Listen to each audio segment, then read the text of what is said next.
तो मानवाधिकारों के पीछे मान्यता यह है कि मनुष्य होने के नाते कुछ अधिकार हैं उनको, ठीक है।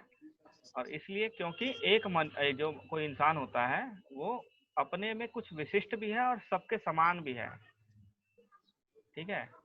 अपने लिए विशेष है लेकिन बाकी मनुष्यों के समान है, वो समान है, एक आंतरिक दृष्टि से भी मनुष्य समान है। और कोई भी व्यक्ति दूसरों के नौकरी के लिए पैदा नहीं हुआ नौकर बनने के लिए। सभी मनुष्य एक आंतरिक मूल्य से संपन्न होते हैं। सब म्यूट कर दो। सभी मनुष्य एक आंतरिक मूल्य से संपन्न होते हैं, उनका अपना एक मूल्य होता है। सभी मनुष्यों का आपका अपना एक मूल्य है और उन्हें स्वतंत्र रहने, अपनी पूरी संभावना को साकार, म्यूट कर दो ना प्लीज, ठीक है। सभी मनुष्य एक आंतरिक मूल्य से संपन्न होते हैं और उन्हें स्वतंत्र रहने और अपनी पूरी संभावना को साकार करने का समान अवसर मिलना चाहिए। इसी के पीछे क्या है, मानव अधिकारों या प्राकृतिक अधिकारों की मान्यता है। इसी के पीछे यही मान्यता है कि मनुष्य के अपने कुछ मूल्य हैं और उसे स्वतंत्र रहना और अपनी संभावना को साकार करने का अवसर मिलना चाहिए। इसी विचार का इस्तेमाल नस्ल, जाति, धर्म, लिंग पर आधारित मौजूदा असमानताओं को चुनौती देने के लिए किया जाता है। इस विचार का इस्तेमाल किस लिए किया जाता है? एक मिनट, कौन फोन कर रहा है? क्या हुआ? इसके बाद अधिकारों की इसी समझदारी जो हमने अभी तक पढ़ा, उसी समझदारी पर संयुक्त राष्ट्र के मानव अधिकारों का सार्वभौम घोषणा पत्र बना है। यूनाइटेड नेशन यानी संयुक्त राष्ट्र का ह्यूमन राइट का घोषणा पत्र बना है, ठीक है। ह्यूमन राइट का सार्वभौम घोषणा पत्र बना है। यह घोषणा पत्र क्या करता है, उन दावों को मान्यता देने का प्रयास करता है कि जिन्हें विश्व समुदाय सामूहिक रूप से कहाँ चला, नीचे रह गया था। विश्व समुदाय सामूहिक रूप से गरिमा और आत्मसम्मान से परिपूर्ण जिंदगी जीने के लिए आवश्यक मानता है। देखो आपको अभी यहाँ से, ठीक है, पूरी दुनिया के उत्पीड़न जन सार्वभौम मानवाधिकार की अवधारणा का इस्तेमाल उन कानूनों को चुनौती देने के लिए कर रहे हैं जो उन्हें पृथक करने वाले और समान अवसरों को और अधिकारों को वंचित करते हैं, ठीक है। जो भी पूरी दुनिया में उत्पीड़ित हैं, जिनको उत्पीड़न किया जा रहा है, जिनका भी उत्पीड़न किया जा रहा है, वो लोग इस सार्वभौम मानवाधिकार की अवधारणा का इस्तेमाल किस लिए करते हैं? वही लोग करेंगे ना इस्तेमाल। इस मानवाधिकार की अवधारणा का किस लिए करते हैं? ऐसे कानूनों को चुनौती देने के लिए करते हैं जो उनको अलग बता रहा है दूसरों से और समान अवसरों से उनको वंचित कर रहा है, ठीक है। इसलिए वो इनका इस्तेमाल करते हैं। वे मानवता की अवधारणा की पुनर्व्याख्या के लिए संघर्ष कर रहे हैं ताकि वे खुद को उसमें शामिल कर सकें, ठीक है। कुछ संघर्ष सफल भी हुए हैं, ऐसे जैसे दास प्रथा का उन्मूलन, हटा दिया गया दास प्रथा को। लेकिन कुछ अन्य संघर्षों में अभी सीमित सफलता ही मिली है। लेकिन आज भी ऐसे अनेक समुदाय हैं जो मानवता को इस प्रकार परिभाषित करने के लिए संघर्ष कर रहे हैं जो उनको भी शामिल करें। ऐसे भी कुछ लोग हैं जो कि जिनको मानव समझा जाए उसके लिए संघर्ष कर रहे हैं, जो सब में शामिल किया जाए उसके लिए संघर्ष कर रहे हैं। विविध समाजों में ज्यों ज्यों नए खतरे और चुनौतियां उभरती आती हैं, त्यों त्यों जैसे जैसे नई चुनौतियां और खतरे आ रहे हैं, वैसे वैसे उन मानवाधिकारों की सूची बढ़ती चली आ रही है। नए नए अधिकार जुड़ते चले जा रहे हैं, ठीक है। नए नए अधिकार जुड़ते चले जा रहे हैं, जैसे कि मसलन हम आज प्राकृतिक पर्यावरण की सुरक्षा की जरूरत से के प्रति काफी सचेत हैं। पहले हमें प्राकृतिक पर्यावरण का इतना ख्याल नहीं था, लेकिन अब क्या है, हमें साफ हवा नहीं मिल रही, पोल्यूशन बढ़ रहा है, पानी नहीं मिल रहा है, गंदा पानी पीने के लिए मिल रहा है। तो इससे ना अब इस तरह की नई अधिकार की इच्छा जागने लगी है, ठीक है, सब लोगों में। अब प्राकृतिक पर्यावरण की सुरक्षा के प्रति सब सचेत हो रहे हैं। साफ हवा, शुद्ध जल, टिकाऊ विकास जैसे अधिकारों की मांग पैदा हो रही है।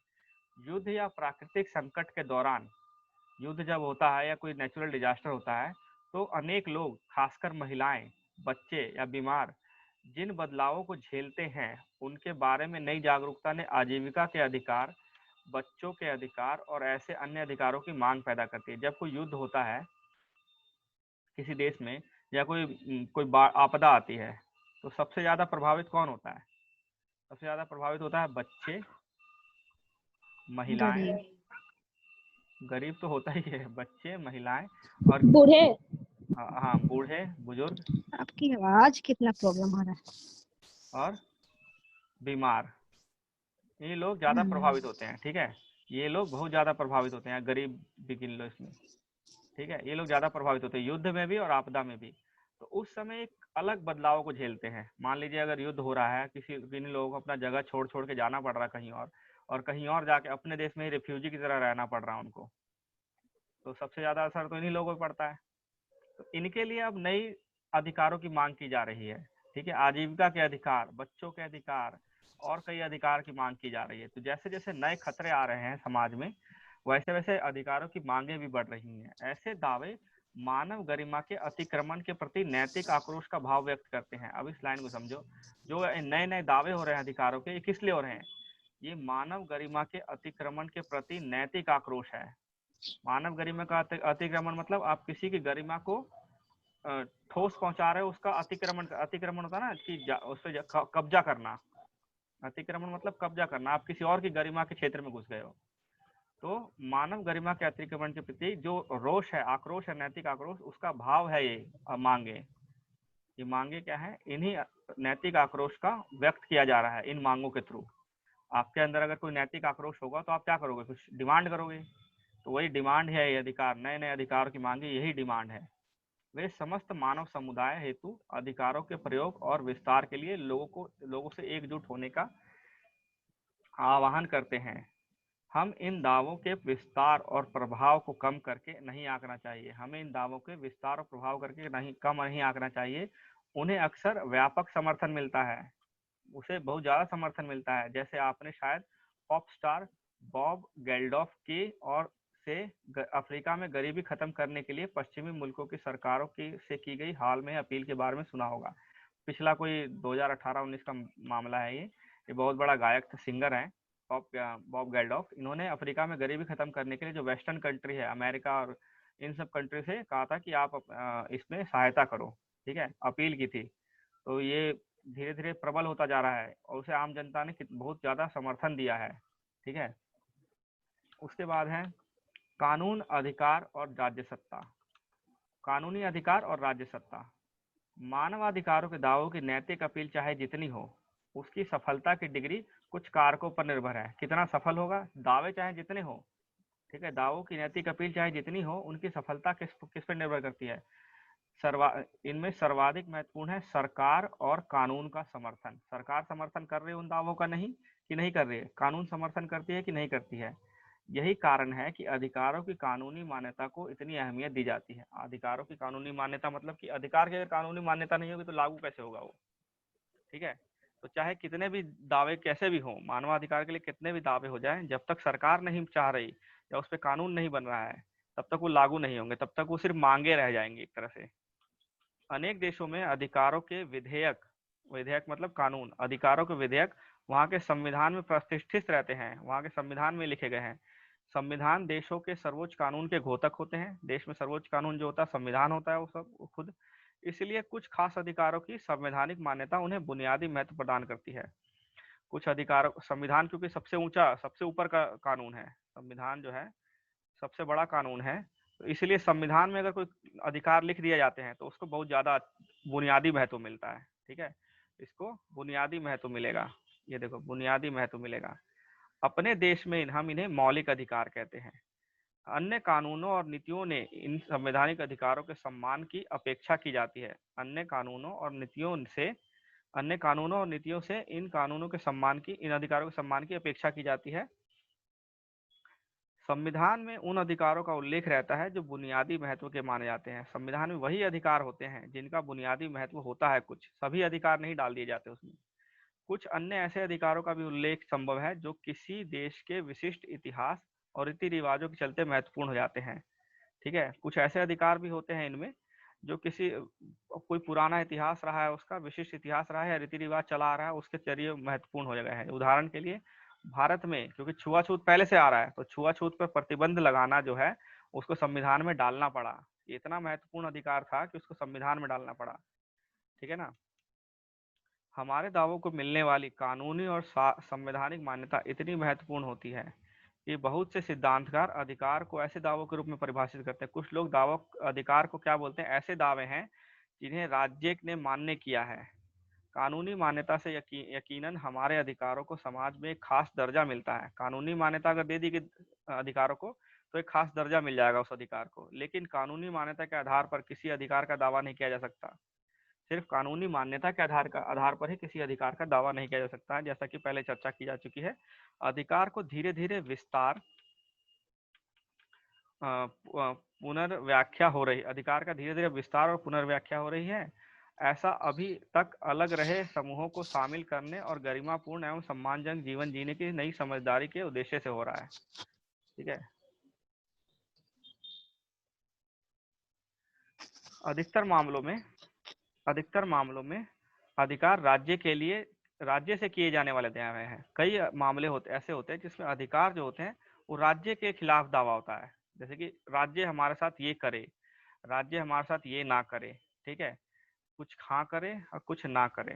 ठीक है, राज्य हमें समान अवसर दे, राज्य हमारे साथ भेदभाव ना करे, राज्य हमें मतलब क्या कहते हैं, इन चीजों के लिए हमें ये दे, इन चीजों के लिए हमें ये ना करे। ये सब कुछ होते हैं। तो ये राज्यों के लिए होते हैं कुछ अधिकार राज्यों के अगेंस्ट होते हैं, राज्यों से किए जाने वाले दावे। हम किससे दावा करते हैं? राज्यों से करते हैं दावा कि राज्य हमें ये दे, ये हमारे साथ ये ना करें।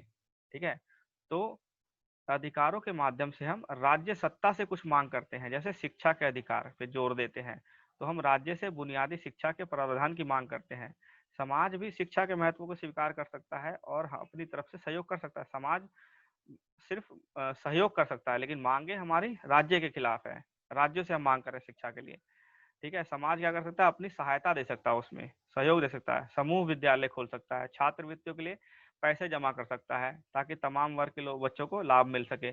लेकिन मुख्यतः ये जिम्मेदारी किसकी है? राज्य की बनती है। कुछ दावे हमारे राज्य के लिए होते हैं। राज्य को ही आवश्यक उपायों का प्रवर्तन करना होता है जिससे हमारे शिक्षा के अधिकारों की पूर्ति सुनिश्चित हो सके। ठीक है, इस प्रकार अधिकार राज्यों को कुछ खास तरीकों से कार्य करने के लिए वैधानिक दायित्व सौंपते हैं। राज्यों के लिए दायित्व है, राज्यों की जिम्मेदारी है कुछ कामों को करे वो, ताकि हमारे अधिकार पूरे हों, ताकि हमें वो अधिकार मिले। इसलिए राज्यों की जिम्मेदारी है कि वो उन काम को करे। प्रत्येक अधिकार निर्देशित करता है कि राज्य के लिए क्या करने योग्य है और क्या नहीं। ठीक है, उदाहरण के लिए मेरे जीवन जीने का अधिकार राज्य को ऐसे कानून बनाने के लिए बाध्य करता है जो दूसरों के द्वारा क्षति पहुंचाने से मुझे बचा सके। ठीक है, अगर मुझे मान लो जीवन जीने का अधिकार है, संविधान ने कह दिया है, तो राज्य क्या करेगा कि मुझे वो अधिकार मिले? राज्य करेगा ना कि भाई कुछ कानून बनाएगा, जैसे आईपीसी सीआरपीसी बनाएगा कि मर्डर के खिलाफ अगर कोई मर्डर करता है तो उसको सजा मिलेगी, अगर किसी के साथ छेड़छाड़ करता है तो सजा मिलेगी, कोई धोखाधड़ी कोई मारकाट करता है तो सजा मिलेगी। अगर ये सजाएं नहीं होंगे तो मैं अधिकारों की किससे बात करूंगा? मैं फिर तो कोई भी किसी को भी मार सकता है। सिर्फ संविधान में लिखने से नहीं होगा ना, संविधान को लागू करवाने के लिए कुछ कानून बनाता है राज्य, और राज्य इसके लिए बाध्य होता है कानून बनाने के लिए। ठीक है, यह अधिकार राज्य से मांग करता है कि मुझे चोट पहुंचाने या नुकसान पहुंचाने वालों को दंडित करे। यदि कोई समाज महसूस करता है कि जीने के अधिकार का मतलब अच्छे स्तर के जीने का अधिकार है, तो वह राज्य सत्ता से ऐसी नीतियों के अनुपालन की अपेक्षा करता है जो स्वस्थ जीवन के लिए स्वच्छ पर्यावरण और अन्य आवश्यक निर्धारणों का प्रावधान करें। ठीक है ना, अगर हमें लगता है कि जीने का अधिकार का मतलब होता है कि स्तर अच्छा होना चाहिए जीने जीवन का, तो हम क्या करते हैं? राज्य से कुछ ऐसी अपेक्षा करते हैं हम कि वो हमारे लिए स्वास्थ्य सेवाएं, स्वच्छ पर्यावरण, इनके लिए प्रावधान बनाए। दूसरों शब्दों में क्या कहने का मतलब है, मेरा अधिकार यहाँ राज्य सत्ता के को खास तरीके से काम करने के लिए कुछ वैधानिक दायित्व सौंपता है। ठीक है, इस पूरे कहने का मतलब है कि मेरे को जो अधिकार मिला है उसकी वजह से राज्य की जिम्मेदारी बन जाती है कि वो कुछ काम करे, क्योंकि मुझे वो अधिकार मिला है, इसलिए राज्य की जिम्मेदारी है। अधिकार सिर्फ यही बातें नहीं बताते कि राज्य को क्या करना है, वो ये भी बताते हैं कि राज्य को क्या नहीं करना है। जैसे हमने ऊपर बताया था कि अधिकार क्या होते हैं, राज्यों के खिलाफ होते हैं कि क्या करना है और क्या नहीं करना है राज्य को। ठीक है, मसलन किसी व्यक्ति की स्वतंत्रता का अधिकार कहता है कि राज्य सत्ता महज अपनी मर्जी से उसे गिरफ्तार नहीं कर सकती। ठीक है, लेकिन क्या, अगर उसे न्यायालय के समकक्ष उसको खड़ा करना पड़ेगा, सब बातें करनी पड़ेंगी। इस प्रकार अधिकार राज्य पर कुछ अंकुश भी लगाते हैं कि राज्य ये सब चीजें नहीं कर सकती। ठीक है ना, अगर मुझे स्वतंत्रता का अधिकार है तो राज्य का ये दायित्व है, ये अंकुश राज्य के सरकार के ऊपर शक्तियों के ऊपर ये अंकुश है कि वो मुझे बिना मर्जी के, अपनी मर्जी से बिना वजह गिरफ्तार नहीं कर सकता। तो राज्य क्या कर सकता है, हाँ, और क्या नहीं कर सकता है, ना। ठीक है, तो राज्य ये सब क्या आता है, इसी अधिकारों के उसमें आता है। ठीक है, दूसरे तरीके से कहा जाए तो हमारे अधिकार यह सुनिश्चित करते हैं कि राज्य की सत्ता व्यक्तिगत जीवन और स्वतंत्रता की मर्यादा का उल्लंघन किए बगैर काम करे। ठीक है, ये बहुत अच्छी लाइन लिखी है कि अधिकार यह सुनिश्चित करते हैं कि राज्य की सत्ता जो है, सरकार जो है, वो व्यक्तिगत जीवन और स्वतंत्रता की, हमारे व्यक्तिगत जीवन और हमारी स्वतंत्रता की मर्यादा का उल्लंघन किए बगैर हमारे लिए काम करे। ठीक है, उसके बाद है राज्य संपूर्ण प्रभुत्व संपन्न सत्ता हो सकता है। राज्य संपूर्ण प्रभुत्व संपन्न सत्ता हो सकता है। संपूर्ण प्रभुत्व संपन्न मतलब राज्य के ऊपर किसी का वो नहीं है, मतलब राज्य के ऊपर कोई बाहरी शक्ति नहीं है। ठीक है, राज्य स्वतंत्र है अपने काम करने के लिए, राज्य के ऊपर कोई बाहरी शक्ति नहीं है।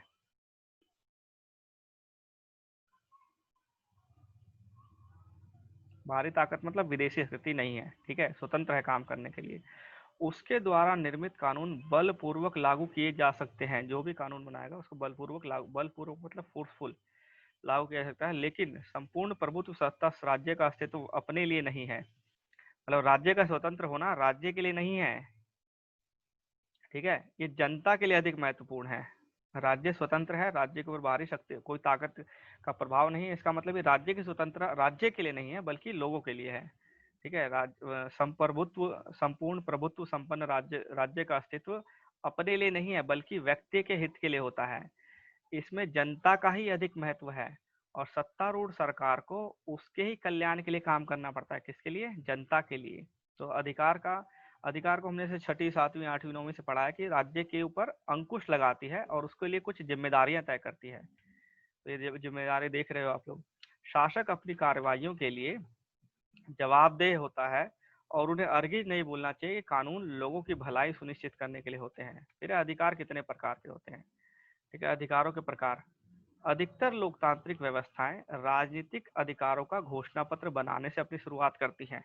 जितनी भी लोकतांत्रिक व्यवस्थाएं हैं, जैसे भारत, यूएसए, जो भी है, वो राजनीतिक अधिकार देने के लिए सबसे पहले घोषणा पत्र बनाती है कि क्या अधिकार किस किस तरह के होंगे और किस लिए होंगे। ठीक है ना।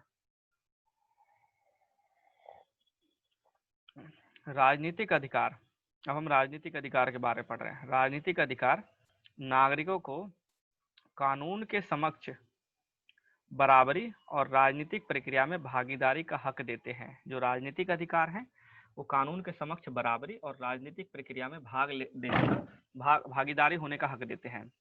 जैसे कि चुनाव लड़ना, वोट देना, प्रतिनिधि चुनना, पार्टी बनाना, उसमें शामिल होना, ना होना, वोट, ये सब चीजें राजनीतिक अधिकार है।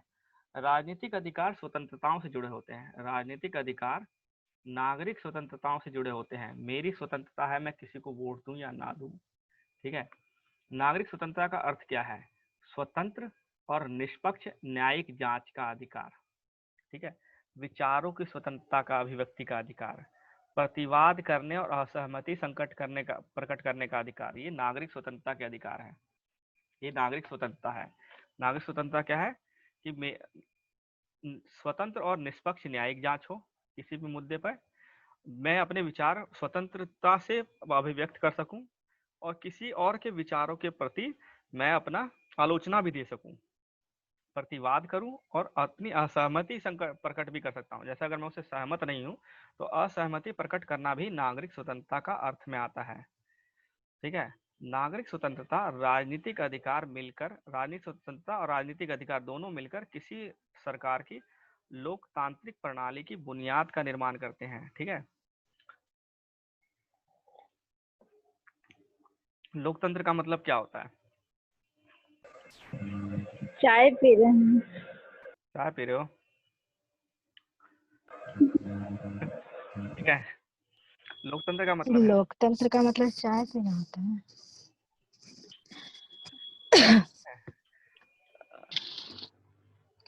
लोकतंत्र का मतलब यही कि जनता अपना खुद सरकार चुने। ठीक है, मैंने 3 मतलब बताए थे लोकतंत्र के, बहुत इंपॉर्टेंट तो और 3-4 बार बताए थे चीज।